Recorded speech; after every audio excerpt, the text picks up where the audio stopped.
আমরা 16-17 হচ্ছে complete shutdown, আজকে 14 গেল, কালকে 15 নভেম্বর, 2 দিন আমরা আমাদের বিক্ষোভ, প্রতিবাদ, সমাবেশ, আমরা জানি কোন রাজনৈতিক কর্মসূচি ওরা করতে দিচ্ছে না।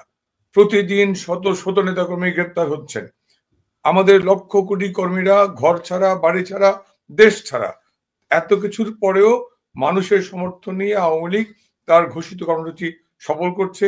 আমরা মনে করি জনগণের সমর্থন নিয়েই, যারা দেশের জন্য ভাবেন, দেশের মঙ্গল কামনা করেন, জনগণের জন্য যাদের ভাবনা আছে, তারা দেশের বৃহত্তর স্বার্থেই এই প্রহসনের বিচারের বিরুদ্ধে আমাদের যে ঘোষিত কর্মসূচি 16 এবং 17 তারিখ কমপ্লিট শাটডাউন, তাকে সমর্থন দেবেন এবং এই কর্মসূচি সফল করার জন্য রাজপথে নেমে আসবেন।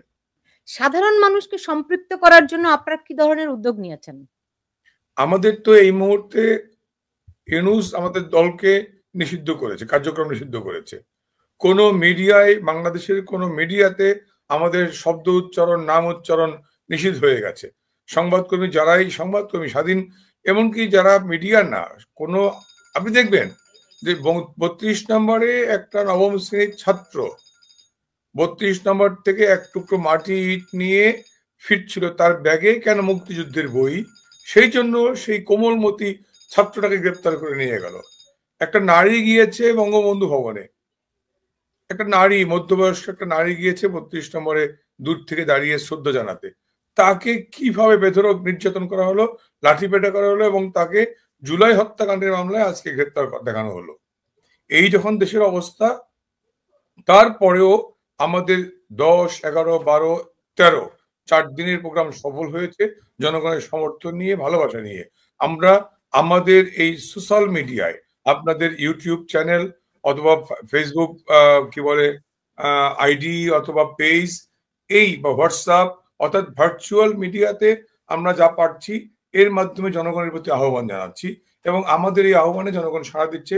মানুষের কাছে আমাদের আহ্বান, আমরা ভাবি সবার আগে দেশ, এই দেশ বাঁচানোর জন্য, দেশের স্বাধীনতা, সার্বভৌমত্ব এবং গণতন্ত্রকে রক্ষার জন্য আপনি রাস্তায় সামিল হন। এই ফ্যাসিস্ট দখলদার ইউনূসকে নো বলুন, ইউনূসকে পদত্যাগে বাধ্য করুন, অবৈধ আইসিটি ট্রাইব্যুনালকে বন্ধ করে, এই প্রহসনের বিচার বন্ধ করে স্বাভাবিক গণতান্ত্রিক প্রক্রিয়া, ন্যায় বিচারের এবং আইনের শাসন পুনঃপ্রতিষ্ঠার সংগ্রামে আপনি সামিল হন। এই হচ্ছে জনগণের প্রতি আমাদের আহ্বান। জি, এমনিতে লকডাউনের সময় আমরা দেখেছি যে ঢাকার রাজপথে আওয়ামী লীগের কোনো মানে ইয়া ছিল না, মানে কোনো কর্মসূচি ছিল না। এখন এই শাটডাউনেও কি তাই হবে?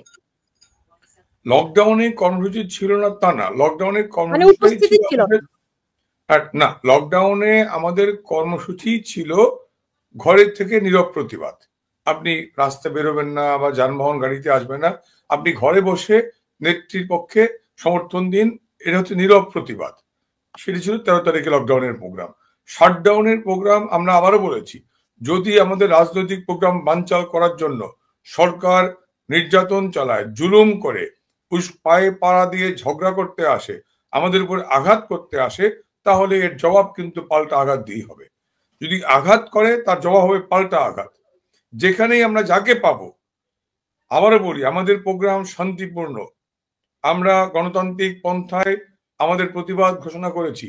শাটডাউন, লকডাউন এগুলো গণতান্ত্রিক রাজনৈতিক কর্মসূচি এবং কেউ যদি এই শান্তিপূর্ণ কর্মসূচি বাধা দিতে আসে তাহলে তার বিরুদ্ধে প্রতিরোধ করা হবে এবং জনগণকে সাথে নিয়েই এই ফ্যাসিস্ট ইউনূসের যে দোসর, যারা এই প্রহসনের বিচার কাজে জড়িত, তাদেরকে আমরা প্রতিহত করব না, প্রয়োজন বোধে ঘটনাস্থলেই তার বিরুদ্ধে ব্যবস্থা নেওয়া হবে। কি ধরনের ব্যবস্থা নেবেন? গতকালও তো আওয়ামী লীগের কেন্দ্রীয় কার্যালয়ে আগুন দেয়া হলো, গতকালও বঙ্গবন্ধুর মুরাল ভাঙচুর করা হলো, কি ব্যবস্থা নেবেন? শুধু বঙ্গবন্ধুর মুরাল ভাঙচুর করা হয়েছে, ওখানে 71-এ পাকিস্তানিদের পরাজয়ের যে মুরালটা ছিল, অর্থাৎ পাকিস্তানিরা সারেন্ডার করছে, সেই মুরালটা ছিল, সেগুলো ভাঙা হয়েছে। বুঝাই যায় যে ওরা বাংলাদেশের স্বাধীনতাকে অস্বীকার করতে চায়। বুঝাই যায় ওরা যেহেতু আওয়ামী লীগ মুক্তিযুদ্ধে নেতৃত্ব দিয়েছে, সেই কারণে আওয়ামী লীগকে ওরা নিশ্চিহ্ন করতে চায়। আমরা আগেই বলেছি, গতকালকের প্রোগ্রাম ছিল আমাদের কমপ্লিট লকডাউন, ঘরে থাকা, প্রত্যক্ষ সহিংসতা অথবা প্রত্যক্ষভাবে রাজনৈতিকভাবে মাঠে থাকার আহ্বান থেকে আমরা দূরে ছিলাম যে নীরব প্রতিবাদটা হোক, জনগণ বা সাধারণ মানুষের জানমালের ক্ষতি হোক তা আমরা চাইনি। যদি আমাদেরকে বাধ্য করে, যদি এই ফ্যাসিস্টের দোসররা আমাদেরকে বাধ্য করে, তাহলে কিন্তু আওয়ামী লীগ তার সেই যে রাজনৈতিকভাবে মোকাবেলার যে মূর্তি, তার যে অর্থাৎ আওয়ামী লীগ রাজনৈতিক অভিজ্ঞ দল, কোন ক্ষেত্রে কখন কোন বিবেচনা নিতে হবে, কোনটা সিদ্ধান্ত নিতে হবে, সময়টা ঠিক করে দেবে। কুকুরের জন্য মুগুর, যে গান শুনে তাকে গান শোনাবো, যিনি খেলা দেখতে পছন্দ করেন তাকে খেলা দেখাবো, কুকুর ঘেউ ঘেউ করলে তাকে মুগুর দিয়ে তারা করবো, কথা পরিষ্কার। এমনিতে আইসিটিতে শেখ হাসিনা তার বিবিসির সঙ্গে সাক্ষাৎকার দিয়েছেন, সেখানে এই কোর্টকে ক্যাঙ্গারু কোর্ট বলেছেন। তো 17 তারিখ যদি রায় ঘোষণা করে শেখ হাসিনার বিরুদ্ধে কোনো, সে তারপরে আপনারা কি ধরনের কর্মসূচি নেবেন? আমরা বাংলাদেশের আওয়ামী লীগের সেন্ট্রাল ওয়ার্কিং কমিটি এবং জনপ্রতিনিধি সৌদি সংগঠন নেতৃবৃন্দের সাথে in person and virtual meeting গুলো প্রায়ই করি। অর্থাৎ যারা পার্লামেন্টের মেম্বার আছেন, যারা ওয়ার্কিং কমিটির মেম্বার আছেন, যারা সৌদি সংগঠনের নেতারা যে যেখানে আছেন, সবার ইন পার্সন তারাও আমরা একসাথে একত্রিত হই এবং বাকিদেরকে ভার্চুয়ালি কানেক্ট করি। কানেক্ট করে এখন পর্যন্ত আমরা সবার মতামত নিয়ে দলীয় কর্মসূচি ঠিক করি। যেমন আজকেই আমাদের মিটিং ছিল, আজকের মিটিং এ 17 তারিখে ওরা পূর্ব নির্ধারিত পরিকল্পিত রায় ঘোষণা করতে পারে, যেটি আপনারা দেখবেন এটা যে পূর্ব নির্ধারিত রায়, এটা যে পরিকল্পিত সিদ্ধান্ত ওদের, সেটিতে প্রমাণিত হয়েছে সরকার মনোনীত যে স্টেট ডিফেন্স লয়ার এবং কোর্ট, যে ট্রাইব্যুনালের যারা বিচারক, তাদের সাথে যে অফ দ্য রেকর্ড কনভারসেশন যেটি লিক হয়ে গেছে, ভার্চুয়ালি সেটা অন এয়ার হয়ে গেছে, এবং তাতেই বোঝা গেছে তারা সর্বোচ্চ শাস্তি দেওয়ার চেষ্টা করবে।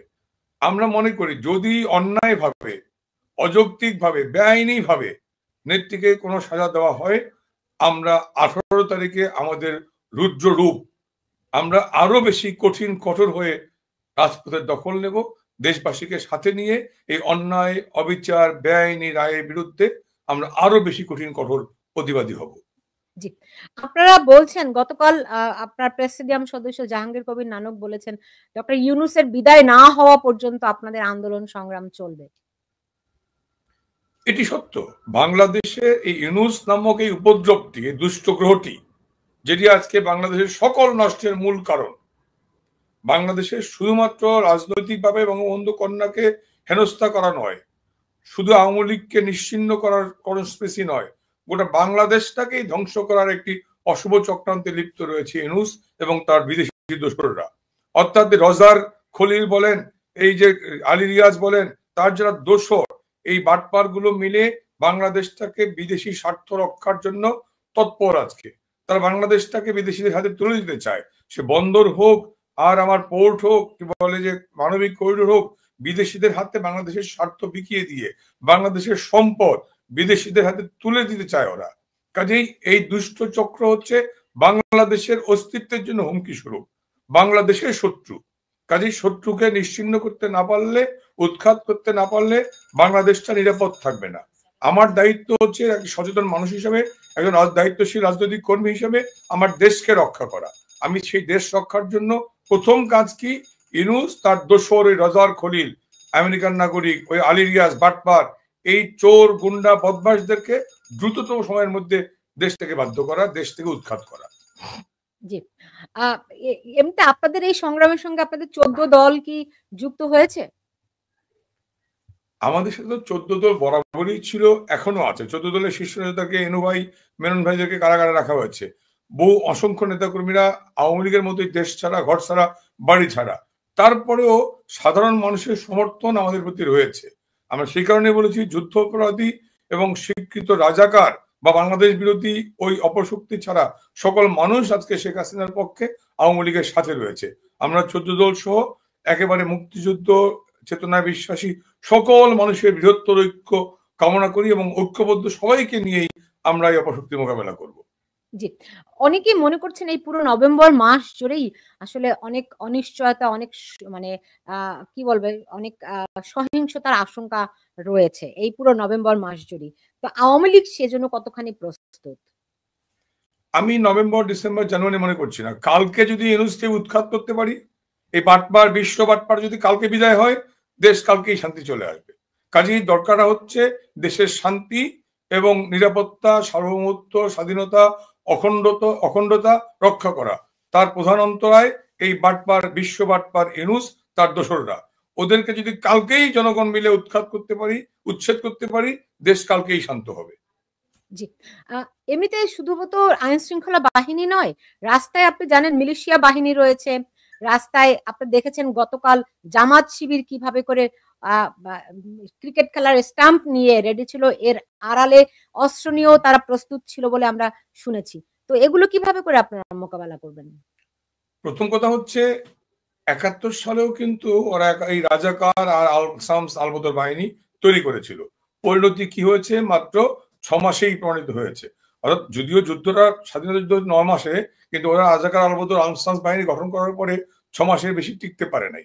কাজেই আমাদের কাছে ইতিহাস সাক্ষ্য দেয় যে ইতিহাস আমাদের পক্ষে। এক। দুই হচ্ছে, কালকে ছাত্র শিবিরের একটা মিছিল আমরা দেখেছি। আগের দিন সন্ধ্যায় যখন ডাকসু থেকে ওরা মিছিলের আহ্বান জানালো, তখন সেই মিছিলে লোকজন ছিল না। ১০০-২-৩ লোকের বেশি একটা হবে না। কারণ ওরা সন্ধ্যা ৬টায় ডাকসু থেকে ভবন থেকে মিছিল বের করবে, ঘন্টার পর ঘন্টা ওয়েট করছিল, লোকজন আসছিল না। কোন রকম জোরাদারি দিয়ে একটা মিছিল করেছে। ঢাকা ইউনিভার্সিটি ক্যাম্পাস থেকে জনগণের, ছাত্রদের সমর্থন না পেয়ে ওরা বহিরাগত লোক নিয়ে ঢাকা কলেজ, তিতুমির কিনা কলেজ, সিটি কলেজের আশপাশ থেকে, নিউ মার্কেট থেকে টোকায় টোকায় নিয়ে ইউনিভার্সিটিতে এসে রাজু ভাস্কর্য মিছিল করেছে। কাজেই সেই মিছিলটা অ্যাপারেন্টলি খুব লম্বা হলেও আপনি যদি খুব ক্লোজ নিয়ে জুম করে দেখেন, খুব বেশি লোক ছিল না। কাজেই ওদেরকে, অন্তত আপনি বিশ্ববিদ্যালয়ের আঙিনায় বড় হওয়া মানুষ, আপনি দেখেছেন, আপনি রাজনৈতিক পরিবারের মানুষ, সাংবাদিকতা করেছেন। বিশ্ববিদ্যালয় থেকে একটা হলের ছাত্রছাত্রীরা যদি বেরিয়ে আসে, ওদেরকে ধাওয়া দিতে, যেমন বহু বড় বড় কথা বলেছিলেন এনসিপি যে আওয়ামী লীগকে মোকাবেলা করতে হাসনা দিয়ে না, যেই পাবলিক লাইব্রেরিতে ছোট্ট একটা শব্দ হলো টায়ার পাংচারের অথবা কি একটা শব্দ হলো, ঝেড়ে দৌড়। আমি পরশুদিন রাতের কথাই বলছি, পাবলিক লাইব্রেরিতে ওদের কি একটা ডিজিটাল এক্সিবিশন কি একটা ছিল, বাইরে একটা ছোট্ট শব্দ হয়েছে, কিসের শব্দ জানি না, পটকা হতে পারে, হাত বোমা হতে পারে, যা কিছু হতে পারে, তাতেই ঝেড়ে দৌড়। কাজে এই জিনিস যে 10 মিনিটের বেশি টিকান না। আওয়ামী লীগ যদি তার নিজস্ব মূর্তিতে বেরিয়ে আসে, আওয়ামী লীগের যে ঐতিহ্য, পাকিস্তানিদের মোকাবেলা করার যে সংগ্রামী ঐতিহ্য রয়েছে, জিয়া এরশাদ, খালেদা জিয়া, সন্ত্রাস, সাম্প্রদায়িকতা, মৌলবাদকে মোকাবেলা করার যে ঐতিহাসিক তার ঐতিহ্য রয়েছে, সেই রুদ্ররূপে আওয়ামী লীগ ফিরে এলে এই আবর্জনা 10 মিনিটে ভেসে যাবে। কিন্তু তাদের হাতে প্রচুর পরিমাণে অস্ত্র আছে বলে আমরা শুনেছি। জেলখানাগুলো থেকে যে অস্ত্র লুট করা হয়েছে, সেই অস্ত্র, বিদেশ থেকে অস্ত্র এসেছে, সবকিছু মিলিয়ে জিনিসটা রক্তক্ষয়ী হবে কিনা? শুধু অস্ত্র না, ওরা স্বীকৃত যে শীর্ষ সন্ত্রাসী, তাদেরকে যে কারাগার থেকে ছেড়ে দিয়েছে। হিজবুত তাহরির, আনসারুল্লাহ বাংলা টিম, জেএমবি, যারা সন্ত্রাসী জঙ্গি তৎপরতার কারণে জেলে ছিল, তারা আজকে মুক্ত বাতাসে, মুক্ত বিহঙ্গের মতো ঘুরে বেড়াচ্ছে। ওদের হাতে বিডিআর মিলিটারিতে যারা সেনা সদস্যদের হত্যা করেছে, তাদেরকে ওরা যেখান থেকে ছেড়ে দিয়েছে। যারা আবরারকে হত্যা করেছে, তাদেরকে ছেড়ে দিয়েছে। অর্থাৎ সকল খুনিদেরকে ওরা ছেড়ে দিয়েছে। এবং পাকিস্তান থেকে জঙ্গিরা এসে প্রশিক্ষণ দিচ্ছে। এই যে ৯,০০০ মিলিশিয়া তৈরি করেছে, পাকিস্তান থেকে হিজবুত তাহরির, জয়শে মোহাম্মদের জঙ্গিরা এসে এদের প্রশিক্ষণ দিয়েছে। আমাদের কাছে জনগণের শক্তি সবচেয়ে বড় শক্তি। এর চেয়ে আরো আধুনিক, আরো প্রশিক্ষিত পাকিস্তান সেনাবাহিনীর ১ লক্ষ কিন্তু হাঁটু গেড়ে মাথা নিচু করে সারেন্ডার করতে বাধ্য হয়েছিল। কাজেই ওটা আমাদের প্রেরণার জায়গা, ওটা আমাদের প্রেরণার জায়গা। আমরা জামাত শিবিরকে এবং তাদের দোসরকে মোকাবেলা করেই কিন্তু গণতান্ত্রিক যাত্রাকে অব্যাহত রেখেছি, গণতন্ত্র পুনরুদ্ধার করেছি, গণতন্ত্র উত্তরণের যাত্রায় আমরা জয়ী হয়েছি। সে কারণেই আমরা মোটেও বিচলিত নই।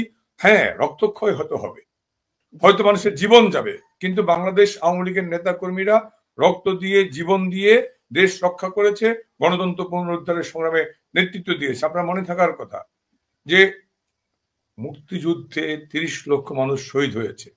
শ্রদ্ধা জানিয়ে বলি, প্রত্যক্ষ মুক্তিযুদ্ধে একমাত্র ছাত্রলীগ হচ্ছে যেই ছাত্র সংগঠন, একটা সংগঠনের কমপক্ষে 50,000 প্রত্যক্ষ কর্মী যুদ্ধে গিয়ে জীবন দিয়েছে।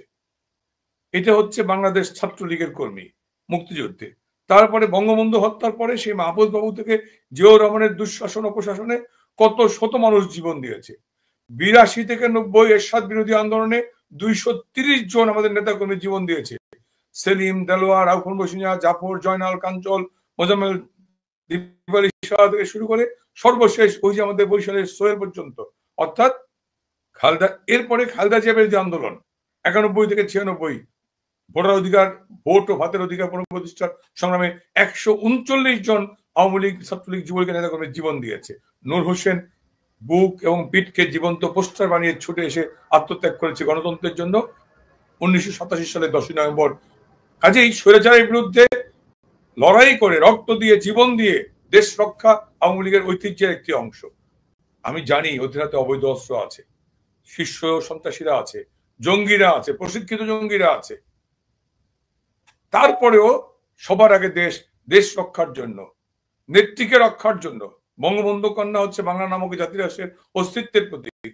আমরা শুধু নয়, বাংলাদেশ মনে করে শেখ হাসিনা বাঁচতেই এই বাংলাদেশটা বাঁচবে।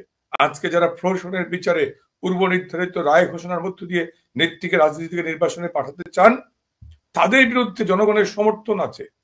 তাদের বিরুদ্ধে জনগণ সোচ্চার বিধায় কিন্তু নীরব যে আমাদের কর্মসূচি ছিল, কি বলে, লকডাউন, সেটি প্রত্যাশার অতিরিক্ত সফল হয়েছে। আশা করি